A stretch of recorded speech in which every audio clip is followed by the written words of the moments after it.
এক গ্রামের পাশে একটি চালাক শিয়াল থাকত। তার একমাত্র চিন্তা ছিল কিভাবে মুরগি খাওয়া যায়। প্রতিদিন সে মুরগির খোঁজে এদিক ওদিক ঘুরে বেড়াত। একদিন সে একটি খামারের কাছে গেল। শিয়াল মিষ্টি কথায় মুরগিদের বলল, আমি তোমাদের পাহারা দেব। কিন্তু মুরগিরা তার চোখের ধূর্ততা বুঝতে পারল। তারা সবাই একসাথে চেঁচাতে শুরু করল। শব্দ শুনে খামারিরা ছুটে এলো। শিয়াল তখন দৌড়ে পালালো। সেদিন সে বুঝল, বেশি চালাকি করলে ধরা পড়তে হয়। ছোট্ট হরিণটি এক সকালবেলা বনভূমিতে খেলতে খেলতে হারিয়ে গেল। প্রথমে সে ভয় পেয়ে কাঁদছিল, কিন্তু মনে করল মায়ের জন্য কখনো হাল ছাড়া যাবে না। ঘন জঙ্গলের অন্ধকারে পথ ভুলে গেলেও সে ধৈর্য ধরল। ছোট নদী পার হতে গিয়ে পায়ে পানি লাগল, কিন্তু সে হাল ছাড়ল না। এক বুড়ো কুমির হঠাৎ তাকে সাহায্যের হাত বাড়াল। কুমির বলল, নানা রঙের পাথরের চিহ্ন ধরে এগোতে থাক। ছোট্ট হরিণটি সেই চিহ্ন অনুসরণ করল, পথভ্রান্তি এড়িয়ে, ঝুঁকি সামলিয়ে, সাহস ও বুদ্ধি দিয়ে এগিয়ে গেল। দিন শেষে ক্লান্ত হলেও সে মায়ের কাছে ফিরে গেল। মায়ের আলিঙ্গনে সব ভয় দূর হল। গভীর নীল সমুদ্রের নিচে থাকত একটি ছোট্ট ডলফিন। তার নাম ছিল লুমো। লুমো খুব দয়ালু ও কৌতূহলী ছিল। একদিন সে সাঁতার কাটতে কাটতে এক মিষ্টি গান শুনতে পেল। গানের দিকে এগিয়ে গিয়ে সে দেখল এক সুন্দর জলপরী। জলপরীটির নাম ছিল মীরা। প্রথমে লুমো একটু ভয় পেয়েছিল, কিন্তু মীরা হাসি মুখে কথা বলায় সে সাহস পেল। অল্প সময়েই তারা বন্ধু হয়ে গেল। প্রতিদিন তারা একসাথে খেলত, রঙিন মাছ দেখত আর প্রবালের বাগানে ঘুরে বেড়াত। মীরা লুমোকে মানুষের গল্প বলত, আর লুমো মীরাকে সমুদ্রের রহস্য শোনাত। একদিন ভয়ঙ্কর ঝড় এলো। মীরা পথ হারিয়ে ফেলল। লুমো অনেক খুঁজে শেষে মীরাকে উদ্ধার করল। সেই দিন থেকে তাদের বন্ধুত্ব আরও শক্ত হল।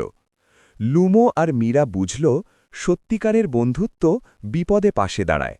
সমুদ্রের গভীরে তাদের বন্ধুত্ব আজও আলো হয়ে জ্বলছে। আজ হাল্কের ভীষণ ক্ষুধা।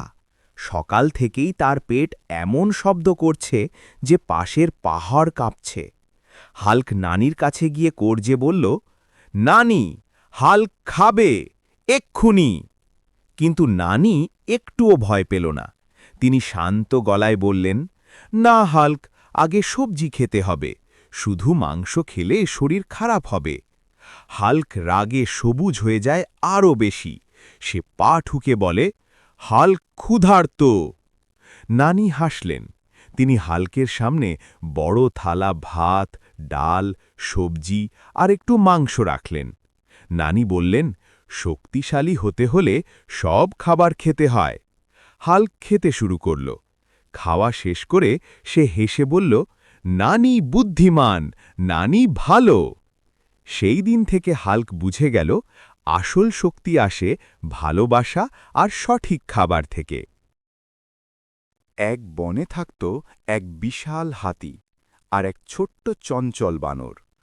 আকারে আচরণে তারা একেবারেই আলাদা হলেও তাদের বন্ধুত্ব ছিল গভীর।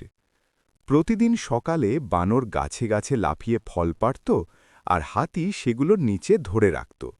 দুজন মিলে খাবার ভাগ করে খেত। একদিন বনে ভয়ঙ্কর আগুন লাগল। ছোট প্রাণীরা দিশেহারা হয়ে পড়ল। বানর খুব ভয় পেয়ে গেল, কারণ সে একা কিছু করতে পারছিল না। তখন হাতি তার বিশাল শরীর দিয়ে পথ তৈরি করল এবং নদী থেকে পানি এনে আগুন নেভাতে সাহায্য করল। বানর গাছের উপর থেকে সবাইকে নিরাপদ পথে ডাকতে লাগল। আগুন নেভার পর সবাই বুঝতে পারল, শক্তি আর বুদ্ধি একসাথে থাকলে বড় বিপদও জয় করা যায়। হাতি আর বানরের বন্ধুত্ব বনের সবার জন্য হয়ে উঠল এক অনন্য উদাহরণ। এই বন্ধুত্ব শেখালো, আকার নয়, হৃদয়ের মিলই সত্যিকারের সম্পর্ক গড়ে তোলে। ছোট্ট বাবুর আজ খুব মন খারাপ।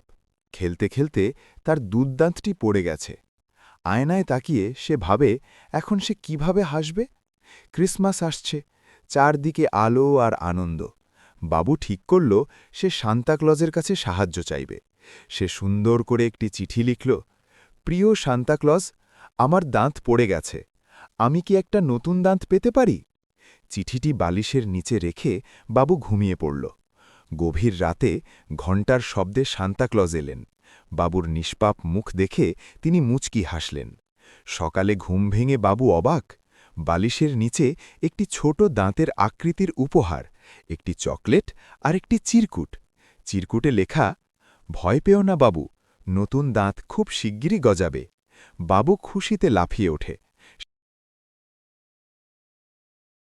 ক্রিসমাসের ঠান্ডা রাতে সাদা বরফে ঢাকা শহরে সান্তাক্লজ তার লাল পোশাক পরে হাসি মুখে বের হলেন, তার বড় থলেটা ভরা ছোট ছোট উপহারে। নীরবে নীরবে তিনি এক বাড়ি থেকে আরেক বাড়িতে ঢুকতে লাগলেন। যে বাচ্চারা সারা বছর ভালো কাজ করেছে তাদের জন্য ছিল খেলনা, বই আর রঙিন চকলেট। ঘুমন্ত বাচ্চাদের মুখে হাসি দেখে সান্তার মন ভরে গেল আনন্দে।